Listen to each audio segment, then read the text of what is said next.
A friend of mine once said that if Oklahoma ate Bakersfield and then shat it on the ground, you'd have Southern Illinois.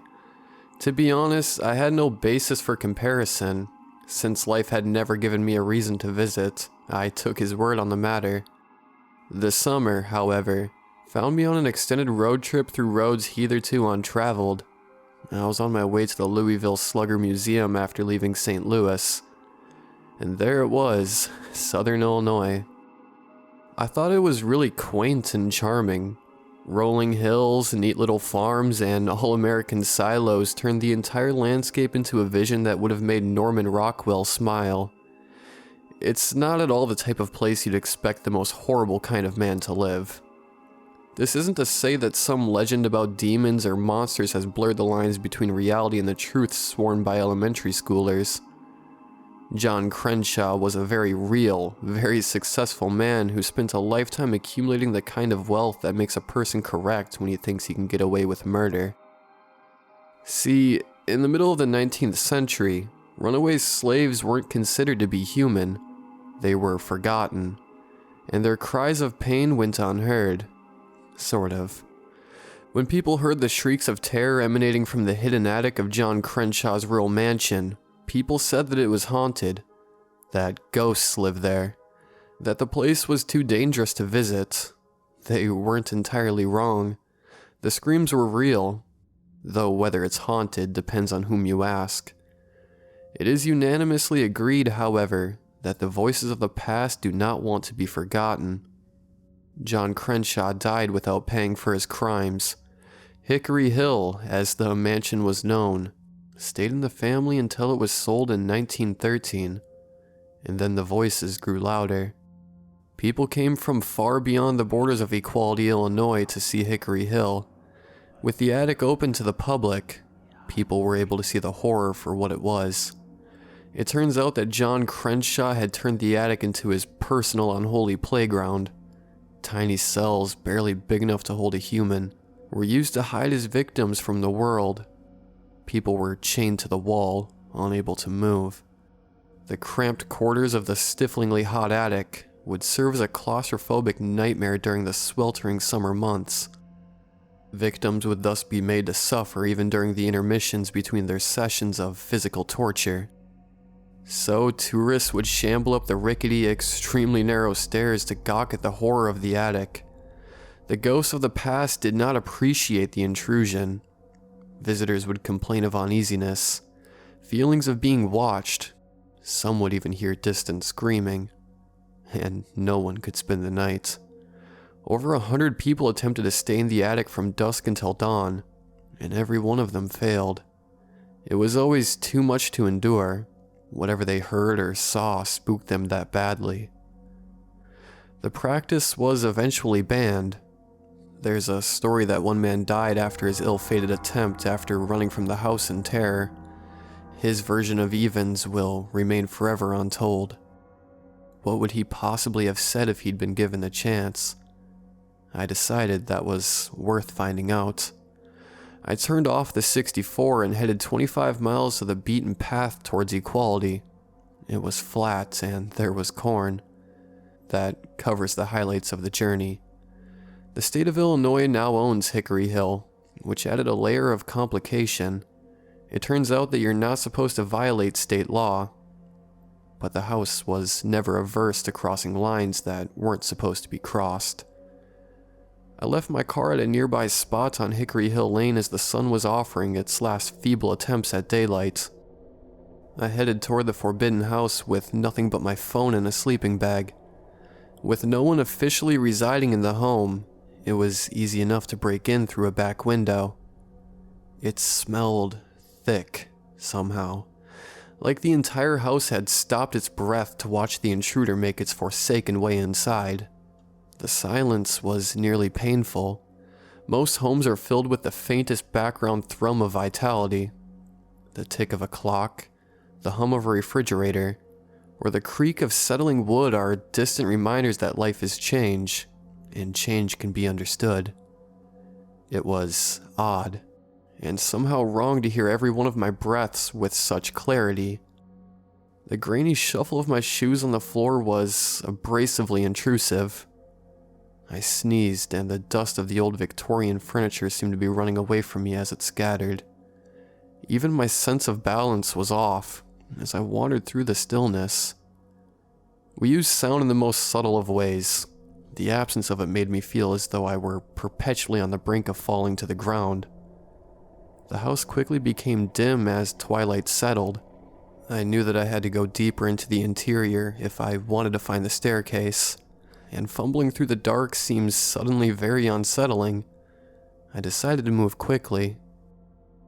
There was supposedly a secret entrance to the house that John Crenshaw used to transport his hidden captives into the attic.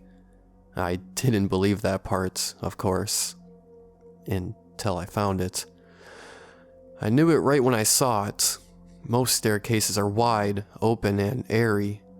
They communicate a feeling of connection, so discovering the hidden staircase in what had appeared to be a first-story closet was unnerving.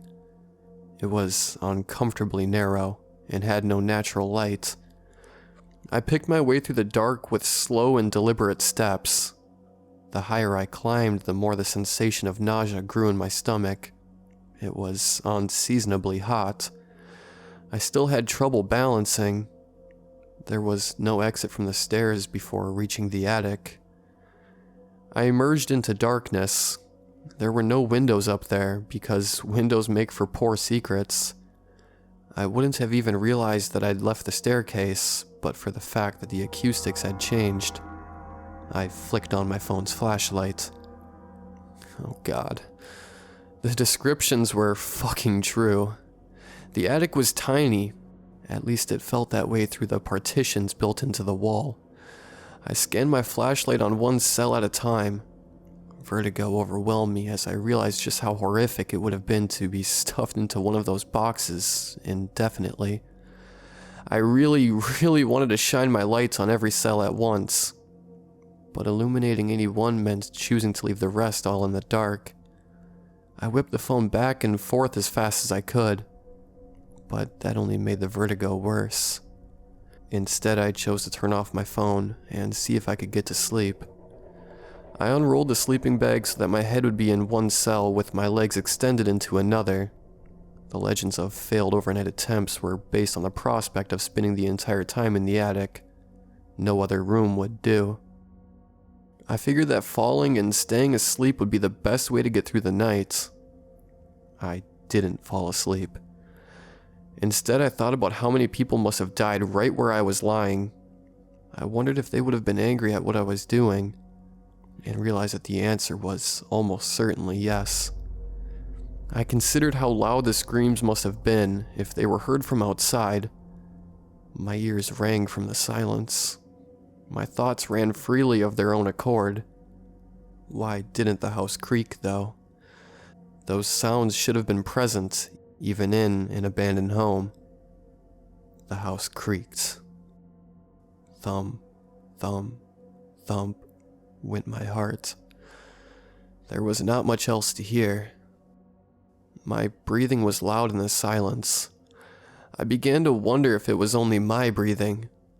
I considered holding my breath to see if the deep groans would continue without me. I decided not to hold my breath.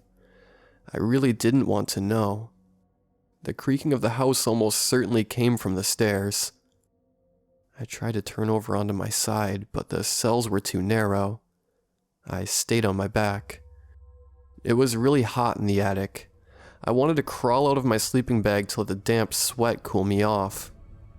But that would have meant a lot of noise, and would have drawn far more attention than I was comfortable with. I stayed in the sleeping bag. The stairs were creaking in more than one place. My head was hotter than the rest of my body. Despite being the only part not trapped in the sleeping bag, my right cheek especially was sweating profusely. The attic was creaking now too. I tried to turn over again. It was instinct. The restriction of the cell partition took me by surprise once more. The heat traveled down my neck. I held my breath and flinched. The breathing noises continued without my respiration. The creaking now came from the attic door. The heat on my neck nearly burned. I tried to sit up, but seemed to be chained in place. I stayed where I was and felt the onset of panic. My breathing grew faster. A second later, the sound of other breathing sped up to try and match my pace. The attic floor was creaking on my right side and my left. The burning concentrated on my neck, just below my ear. I tried to grab my inflamed skin, but my arms were still tightly chained. The door directly beneath me vibrated as it creaked, while the walls of my cell groaned. The hot place on my neck grew warm and wet. A tongue licked me, long and hard, tracing a slick, thick path from my shoulder up to my lobe, then flitting back and forth in my right ear. My arms were released.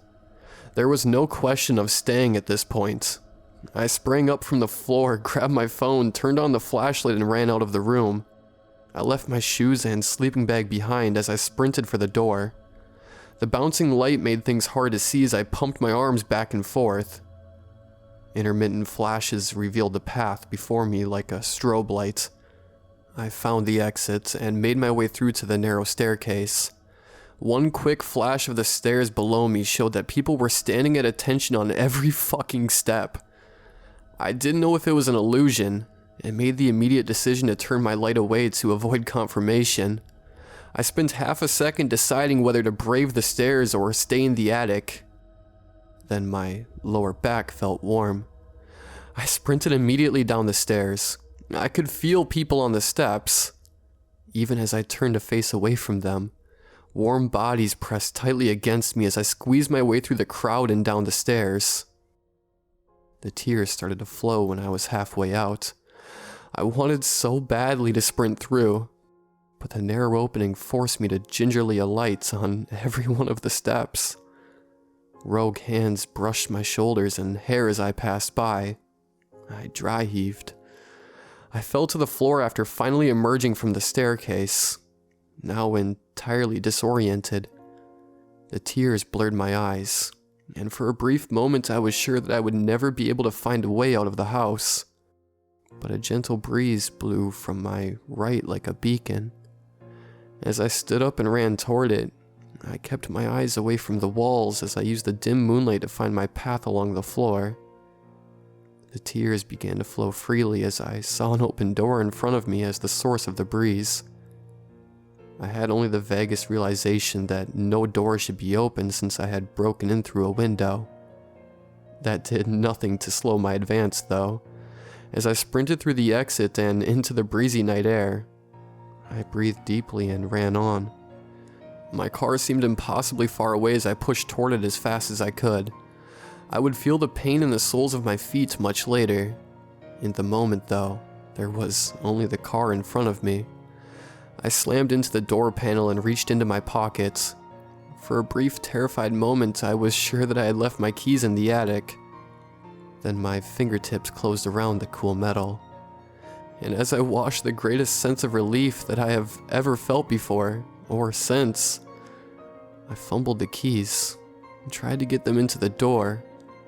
Dropped the keys, snatched them from the ground, successfully unlocked the door, then hopped inside. I was done. I turned on the car, threw it into drive, and peeled off into the night. That's when I noticed my seat felt funny. I looked down. My sleeping bag had been waiting for me on the front seat. I was sitting on it. I nearly swerved the car off the road as I pulled it out from underneath me. I wasn't willing to stop driving, or even slow down, but I managed to extricate the bag while missing a tree by 4 inches. I turned to throw the bag into the back seat. There, side by side, were my shoes, neatly waiting for me. I sobbed once, turned to face the road, and drove into the night. The trip to Equality, Illinois, based on the fact that I wanted to take something from Hickory Hill. I needed its secrets. I was certain that the stories were bullshit. Now, here's the funny thing. I have no proof that anything happened to me while I was there. It had seemed like a good idea to call the police at first. But what would I tell them, other than admitting I had trespassed? There was nothing for them to act on. I had gone through hell and had nothing to show for it. I just wanted to talk about it with a friend, an acquaintance, hell, a random stranger at a bar. I spent a month trying to find a way to articulate my voice without being dismissed from the outset. I spent a month failing to find a way. My voice would be unheard, and then I understood everything about the house at Hickory Hill.